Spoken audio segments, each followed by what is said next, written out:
Welcome to episode 2 of High Vibe with Derick and Dawn. Today's topic is faking it till you make it. Looking forward to how this is going to unfold today. Faking it as a life and mindset coach, where language is really important to me. I do not love the word fake.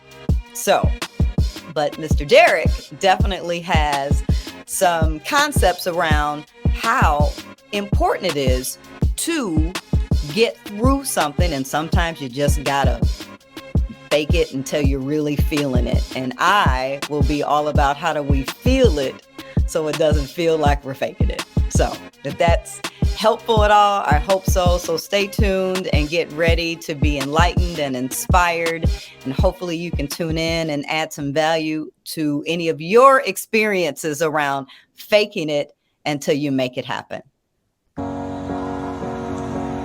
Have you ever been paralyzed by fear? Do you allow others to influence your desires?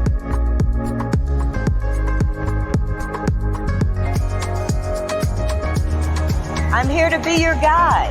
Curate an experience that's just for you.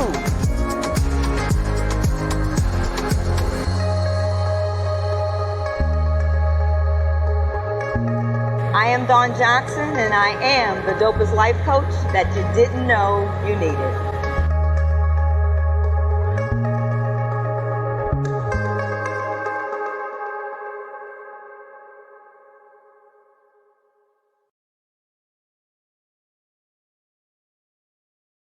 Welcome to our second episode of High Vibe with Coach Dawn and Derick. I'm Derick Gant. I am the money coach.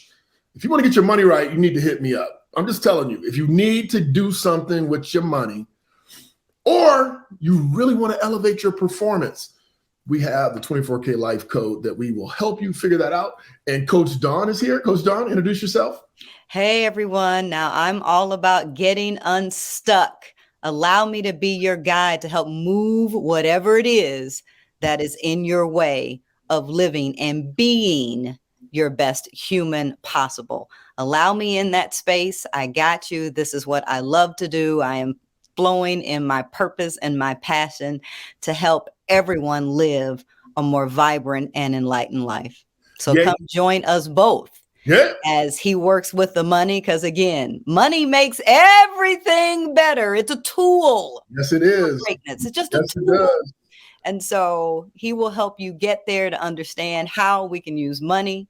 And I will get you to a space where how can I do it authentically in a way that feels good and uplifting.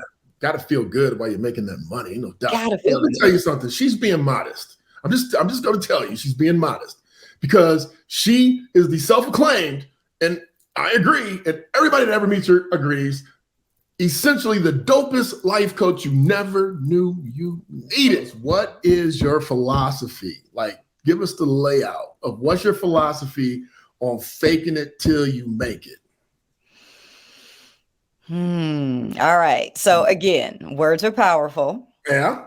And I will say that I personally, in the work that I do with my clients and how I live my day to day, that faking it for me was never good because it didn't feel a certain way. Right. And so the language that I would use is that I am simply not aligned with this work. So right you're against faking it. Yeah, I'm against the word because it takes away. I know, but again, words are very powerful when we put the intentional energy behind it, right? Talking about philosophically. Nobody's walking around going, yo, I'm faking it till I make it. Check this out. I don't know. Philosophically, people either are or aren't. Either they're perpetrating or they're being authentic or they're not. Or so what's the philosophy? We know the words are important, but what is your philosophical disposition on faking it till you make it? Well, my disposition is that if we need to not be authentic in the short term, but understanding in the grand scope of things, that we all need to live a more authentic life. All right. And again, it's literally like it's bigger than just keeping it real, because sometimes the keeping it real is not exactly where you desire to be. Wasn't there a show that somebody used to say, keep it real? Like, was it Keenan Ivory Wayans or somebody, or Chris? Somebody used to say that. It was hilarious. Well, sometimes that keeping it real can go wrong. Yeah, there was that too. We're keeping it real can go wrong. Was that Dave Chappelle? Too real goes wrong. Yes. Maybe. We're keeping it real goes wrong. Well, let me tell you, my philosophy personally on faking it till you make it. Now, I'm going to go backwards. Like, so when I was a kid, they didn't call it fake it till you make it. But when I went to church, you know, they were always like, you know, pray until it shows up and do this and act like and all that. So that's the foundation. And, you know, 45, 50 years later, they're still doing that with no results. So I never like kind of tapped into that part of the fake it till you make it.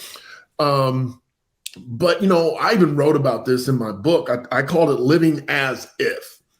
So, you know, in my mindset, first of all, let me just clarify for myself and say that, you know, faking it till you make it is a strategy, right? So when people say it, it's a strategy to survive until you get to the reality of what you think you want. But when you say fake it till you make it, my question for most people would be make what? Because most people don't know what they want. So fake it till you make what? Till you get to be a fake millionaire like people are flashing, or what? So, you know, my thing is that there are some things that we all have to do. And I also believe that perception is, now I will say this, I used to say perception is reality, but perception is other people's reality. So it doesn't mean it's true. And so if you're concerned about people's perception, then you're going to act a certain way, which may not be authentic, in order to appease them, in order to get what you think you might want, i.e. making it. So hopefully that's clear. I'm not trying to make it. I mean, it really is about when you're being fake, you're not being true to self. Okay. And in the work that I do is getting people to that space where they actually do love themselves. They believe in all things that they are. But you got to do that assessment to know who you authentically are. So in the meantime, a lot of us, I think we're all conditioned to seek outside validation, to look outside as to what's on trend, what looks good, what's everybody else doing. So there's a lot of parenting and me tooing in society, because that is a comfort as to how we feel most accepted, right? And people want to feel accepted. They want to be seen. They want to be cool. Yeah, and a lot of times we are in this instant gratification society that, hey, if I'm not doing doing these things, then I'm kind of an outcast, and that doesn't feel good. I don't have this. I'm not wearing that. I don't. So see, I don't think we're like super far apart on this concept, because, you know, I think when you revert to lying, as you're faking it, like, oh yeah, you know, I left my bins at the shop, they're working on it. When you got a Pinto, now to that kind of faking it, I am adamantly against, right? So not to say that there's certain faking I think is good, but I do think that the word choice, which leads to your mindset choice, is, you know, and we'll talk about that in a little bit. I'll tell you what, we're going to pick that right back up. But for now, we're going to take a quick break. Hello to quality time at Marco's. Hello to being a game changer, an original.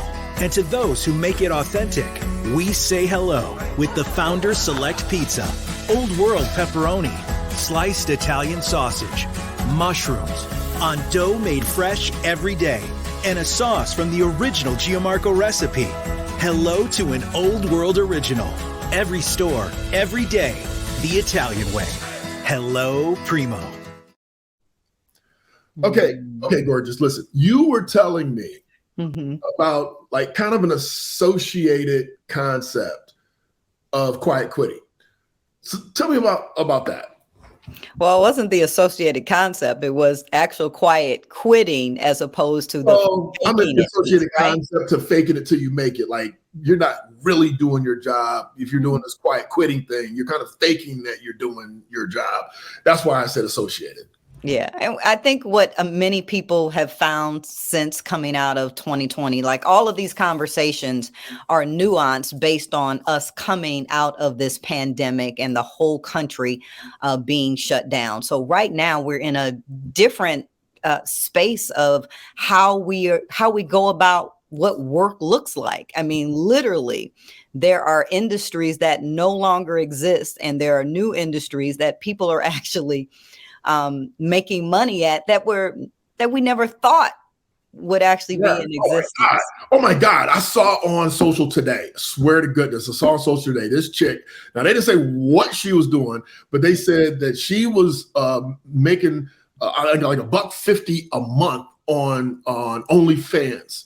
And then she started posting the her pre-shoot content on TikTok, and it took her to $350 a month, $350,000 a month. And I'm sure she's showing her ass on Well, she may or may not be, because there are people that showcase their feet, that showcase their hands, that showcase a particular skill set. So this is literally, this industry has exploded because there's so much screen time. The one thing that for sure came out of 2020 is that we're all looking at screens. Right. And that all the extreme introverts are like, hey, you mean I never have to actually ever have human engagement ever again in my life? All I got to do is look at my phone or iPad or laptop all day to engage gorgeous women. And all I got to do is pay a small fee to be able to see, certain things. And I never have to leave my sofa. Bet. Count me in. And right. And so that at that point, a significant amount of folks actually left the workforce altogether. Yeah, but the ones that stayed, why don't you tell us what quiet quitting really is? What is quiet quitting? Well, quiet quitting is getting to that space where I am no longer enchanted with the work that I'm doing for whatever reason. I mean, we called it back in my day, I've hit the glass ceiling. Okay. And I'm never going anywhere else within this organization. Or I hate my boss, because most people leave organizations usually because of their manager. So they're disenchanted, so they quit? Is that what you're saying? They just leave the job? They're disenchanted, and they quietly do the bare minimum. They do just enough where they still kind of hover right underneath the radar. Because we have definitely, prior to the pandemic, I think many of us, my paycheck said 40 hours for 23, almost 23 years that I worked in corporate America. Right. All right. There was never no day, no week where I'd simply worked 40 hours. I worked 60 and sometimes 70 hours. It's 7 days a week. So they're getting away with this? Like they're getting away with going, hey, you paying me for 40, here's 40? Yes, I think people are now working and doing exactly whatever their job description says. I'm just doing that. But what organizations have been doing historically is that they keep piling stuff on. We're all in a, microwave society. Let me pass this on to her. Let me pass this on to him. No, we're not going to invest and hire other staff. No, we can just kind of fold this underneath this group of individuals. And I think people right now are like, oh no, I'm not doing any more than my job description or what I have been hired to do. All right, so that is now the bare minimum. Behind you, and it says discernment. That doesn't sound like good discernment. That sounds like quiet quitting gonna get you fired. Well, I think that definitely has been happening. That organizations are starting to see that. I think we overstaffed because we went through this space where we couldn't get anybody, especially when they had people come back to the office, right? People were like, oh, no, thank you. You mean I got to come back to the office and deal with all the microaggressions and trauma and being around people I don't particularly care for? Right. That actually is even more non-productive time for a lot of people waste when they're actually in the office. So there were a lot of things that were happening that people just simply said no to.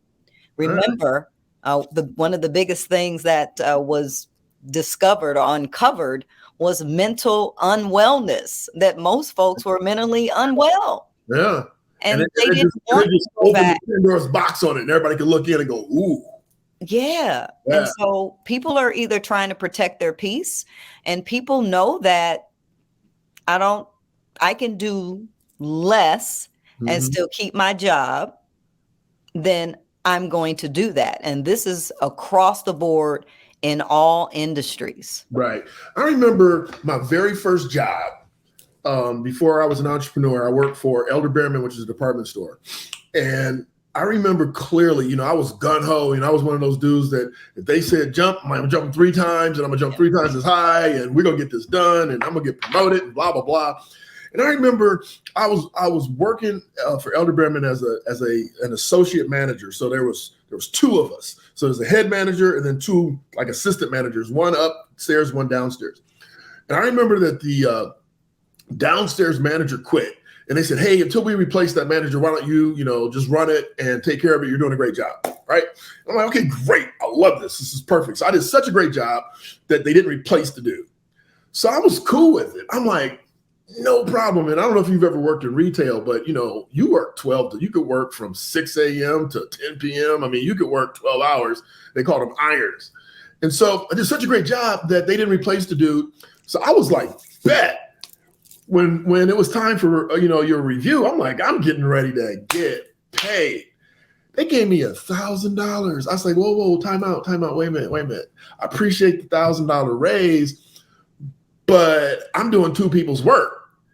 And they were like, this is what the dude said. I promise you. He says, listen, you're doing a great job. All I want you to do is just follow my lead. Just follow my lead, and you're going to go far. I was like, follow you where? To the poorhouse? In my head. I didn't say this out loud. So basically, what I'm saying as it pertains to this topic is that he wanted me to just fake, going along, do more than I was supposed to, do double, and give me $1,000. And I'm like, look, there ain't no way, bro. Yeah. So I didn't say anything. I quietly, loudly quit. And guess when I did it? I did it the day before Thanksgiving. I'm out. Or Black Friday, not Thanksgiving. So I quit the day before Thanksgiving, which was going into Black Friday. I'm like, I'm out. I ain't using my hind parts like that. And I had been looking for a new job all along. I was stuck. Okay. And, I was divorced mom of 3. I had this corporate job. And the way I looked at it is that I was going to survive every bad manager that I ever had. Okay. And that's literally how I survived for as long as I did. I just kept telling myself that he's going to get promoted or she's going to get promoted, and I won't have to endure this living hell forever. Right. And so that's literally my mindset in corporate America, was that I'm just going to survive each manager till I get to the next thing. And so, yes, was that a lot of me being the square peg trying to fit in the round hole? Absolutely. But it was a good job. I was able to feed my family, keep a roof over my head. And there were moments where I enjoyed the roles that I had in corporate culture. So at a certain point, I actually didn't get the opportunity to quiet quit because my story. Right. I was fired. Right. Well, you know what? I want to ask you a question, but I'm going to wait. We'll be right back.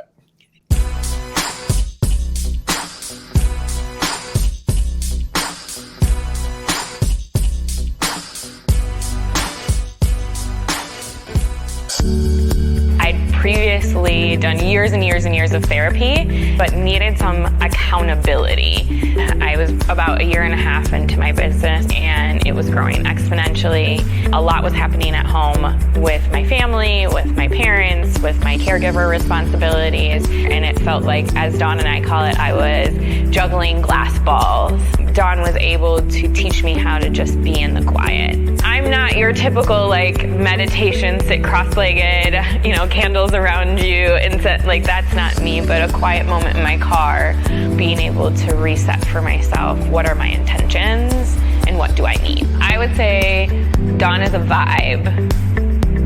When she gives you a hug, when you enter her space, when you talk to her, it is an energy that passes through you. As long as you are open to accepting it, she will be there to support you 110%. So what advice would you give you then to not have to fake it till you make it so long? Because you did it for a long time.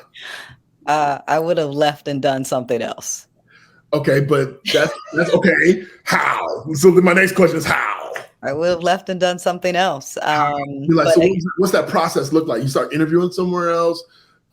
You'd have done some self work. I mean, what? How? Here's the deal. My situation was that of I was stuck, and I didn't even.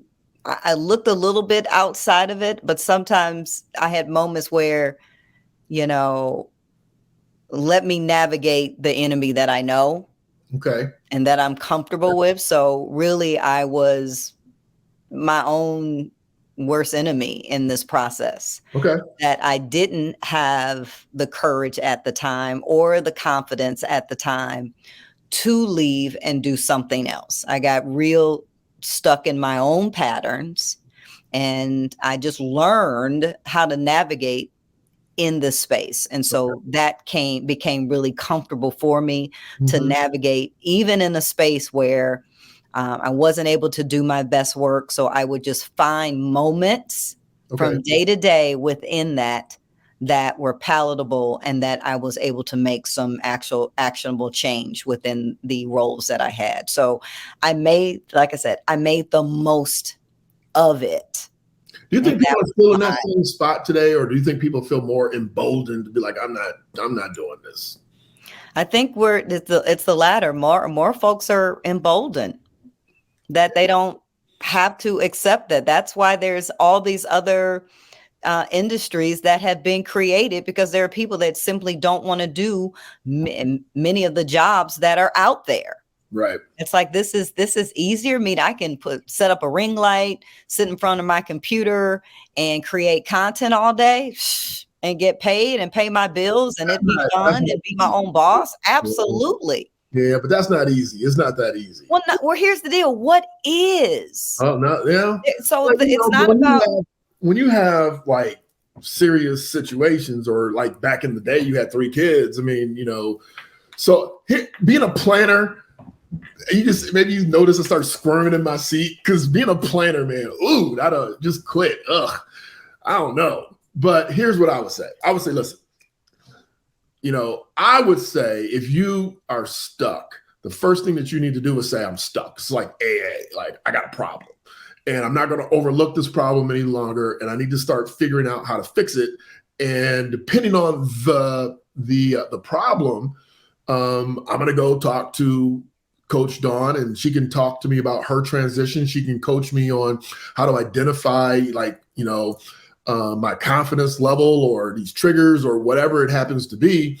Or I'm going to call somebody and have them, I'm going to take a look at my pension. I'm going to look at my savings. I'm going to look at my abilities, and I'm going to map out a plan and then try to figure out, because I ask people all the time, if money wasn't an issue, so money's not an issue, so you got all the money in the universe, what would you do? And most people cannot answer that question. Correct. I mean, that takes time.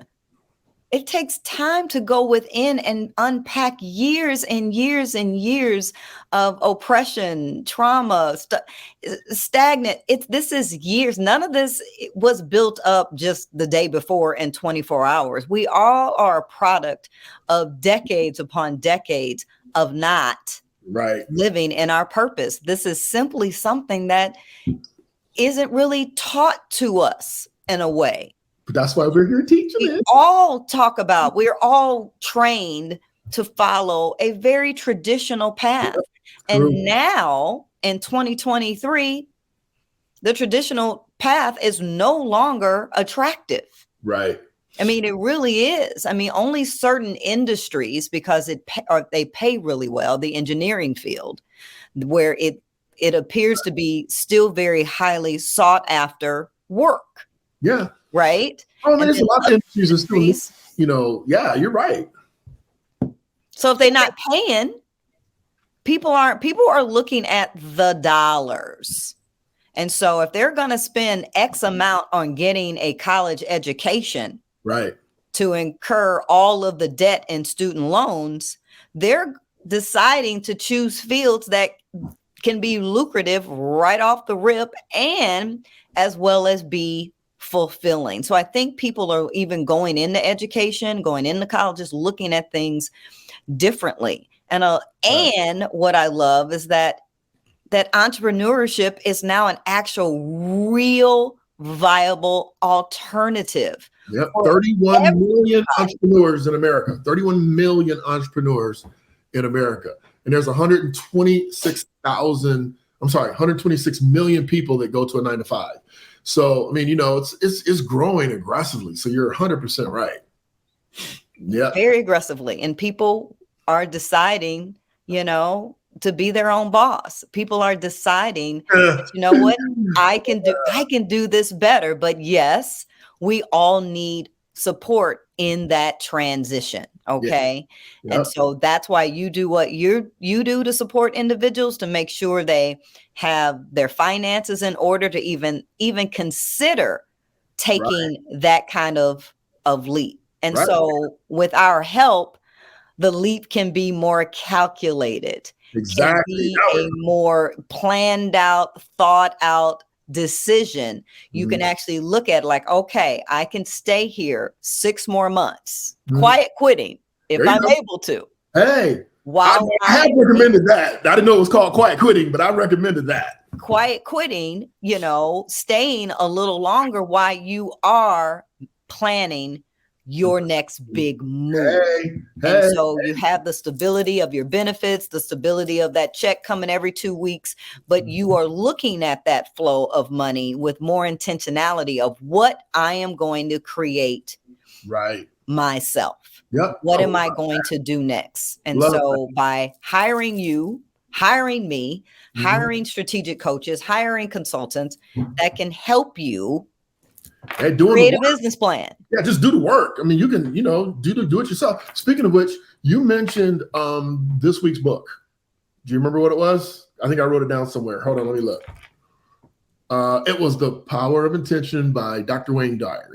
That was something that you said you would recommend, right, to people that are starting to figure out how to get it. It really is gets you into the space of really unpacking in real time what is going on now within me. And that is what intentions are all about today, in this moment. What do I feel? How do I feel? What is it that I need? And he will always bring it back to the power within. So it allows for us to ask ourselves all the right questions on what we need to do next. Excellent. I love it. All right. So I want to talk to the entrepreneurs, but I'm going to do it when I come back. One of the biggest questions I get asked is that, what does a life coach actually do? And I say, you know what? I'm not really sure, but I can tell you what I do. And I am your guide back to your authentic selves. But I meet you where you are right now in your healing journey. We start from today. We don't have to go back, but sometimes going back happens to bubble up in the forefront as we are present and doing our work to heal. And so when you're ready to lean into that knowing, give me a call. Come join Coach Dawn in this process. I'll send you the information and we can get started as soon as you're ready. So everybody's been asking me, how can I do this? How can I stay at such a luxurious hotel in North Beach, Miami called the the Sherry. I can do it because of my friend Derick, because I applied the smart money principles that he displayed for us all. Listen, check him out. So,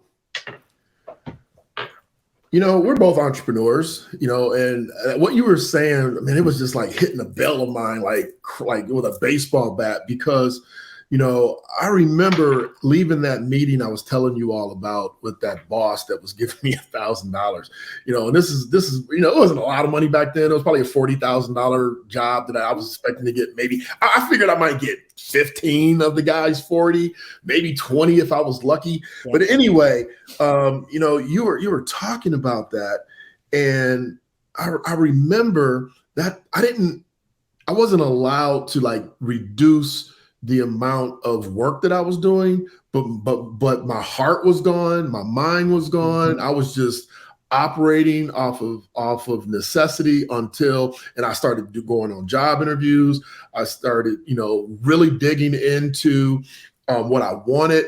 And that's how I figured out I wanted to be an entrepreneur. And, it wasn't 40 years ago, but 25 years ago, 30 years ago, they didn't call it entrepreneurship. It's like, I'm gonna go do my own thing, right? And so, I resonate so hard with that because I started laying out what I wanted. I already knew what I didn't want. Right. So laying out what I wanted. And then I started looking at opportunities that fit that need. And it actually landed me becoming an insurance salesperson, which is, I looked at insurance salesperson only second slimy to used car sales dealers, right? And so I said, when I was in college, going to those career fairs, and they were coming after you to be an insurance person, like, I'll never do that. That was my first lesson on saying what you'll never do. Never do that. But, circumstances lined up, and it was awesome because I was able to do the insurance. I became an investment advisor. Now I'm this expert, money coach. And so it really resonates with me the advice that you were giving people about, maybe you do minimize that and you begin to really do some homework on your heart, on your head.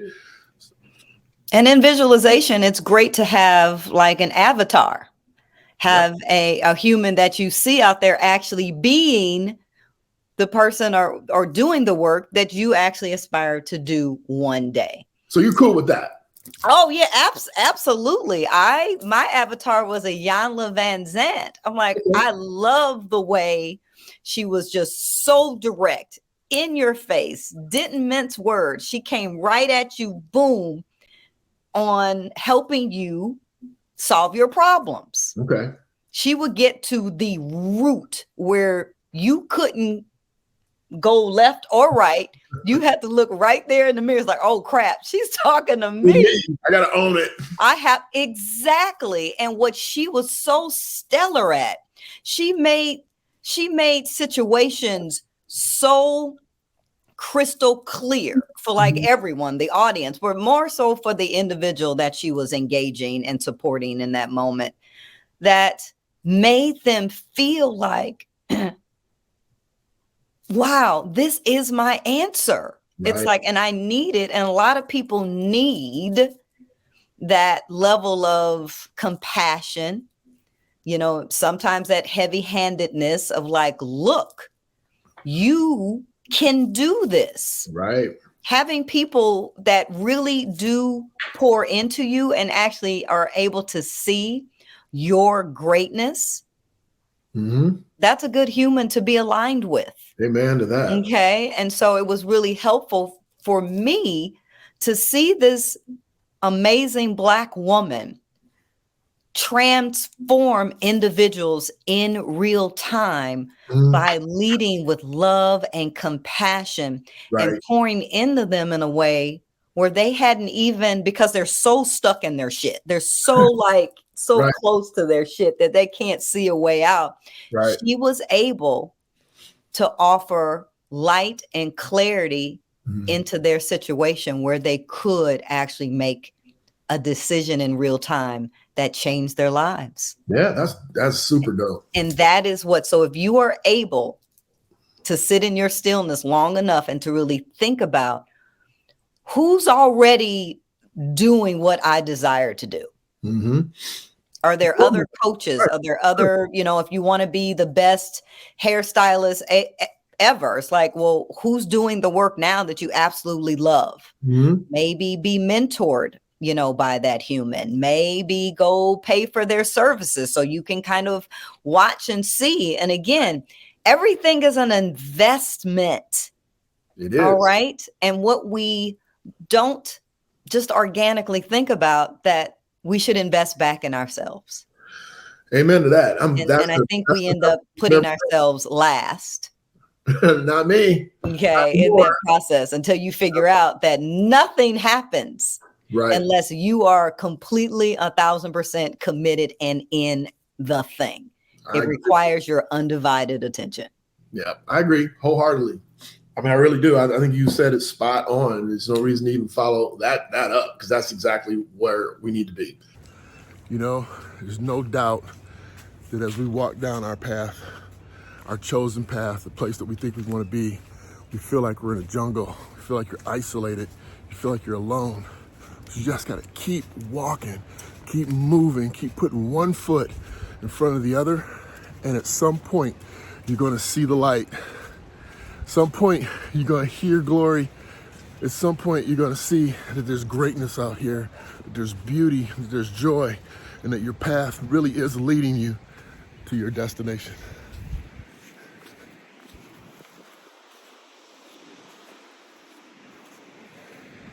Just stay on the path. Not everyone comes with the level of confidence that you were born with, or even I was born with. Okay. Trust and believe. I was not. I was a.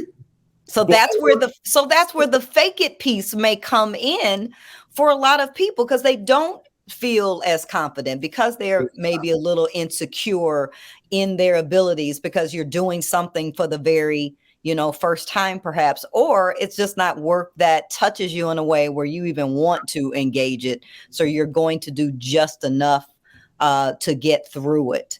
But you having this unwavering confidence in yourself is half the battle. That's half the battle, to be able to see yourself doing the thing in the visualization, in the act of visualizing. I see myself up on a stage. I see myself having, millions of followers and supporters in this work.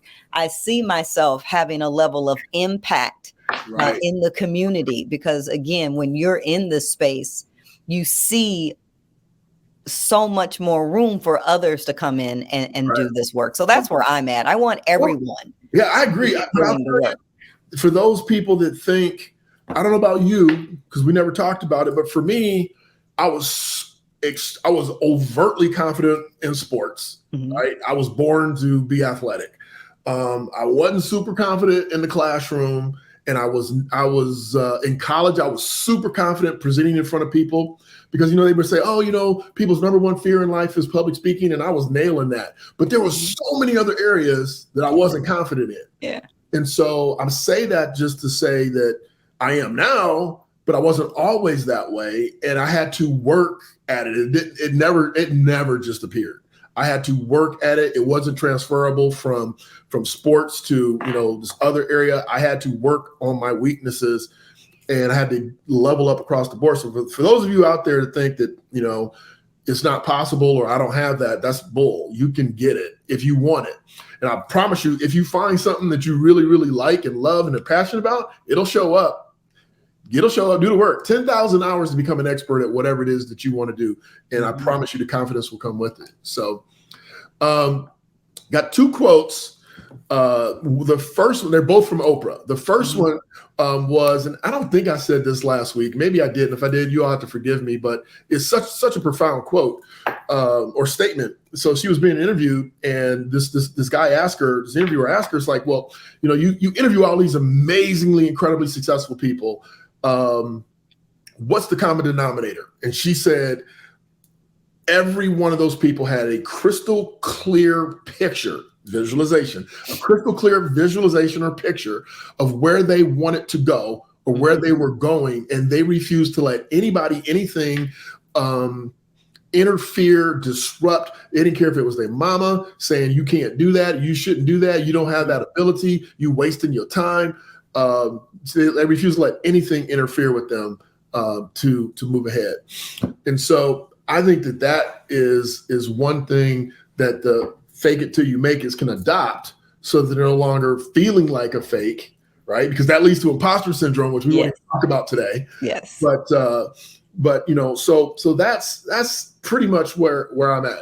And the other one, I think, kind of summarizes our whole fake it till you make it session. And that was also by Oprah. And she said, do what you have to do until you can do what you want to do. Mm-hmm.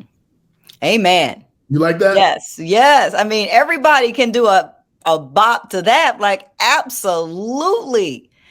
And that's literally where probably the majority of humans navigate. I hope so. You know, most of the time it's like, okay, well, I got to do what I got to do. Right. Yep.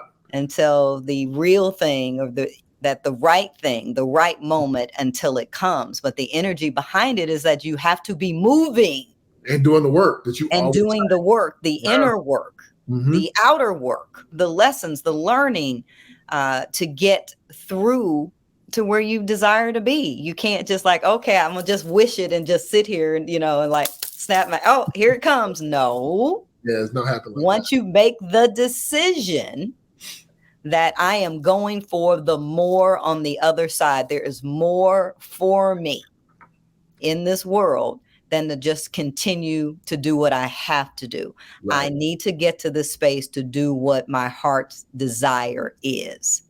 Yeah, it's time to live your life. Derick L, show them how to take it to the highest height. Hey, this is more than financial advice. Show you how to take control. Time to get your money right. Money management, I know that we all need financial independence. Yeah, it seems out of reach, but you can make it happen. Now it's time for some action, helping you with your finances. Yeah, we got a passion. Hey, ain't no limit. Now it's time to get it. You deserve to have a life how you wanna live it. Secrets to success. Now it's time to get it right. Yeah, I'm talking all about that 24K life. Let's go.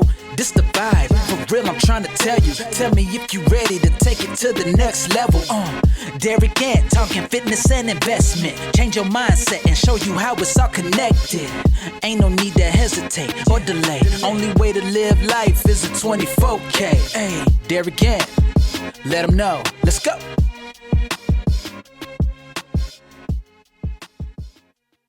Because we all get to the rubber in the road where, okay, money is cool. Money is an amazing tool. Absolutely. Mm-hmm. And we all will use money to either serve and give back.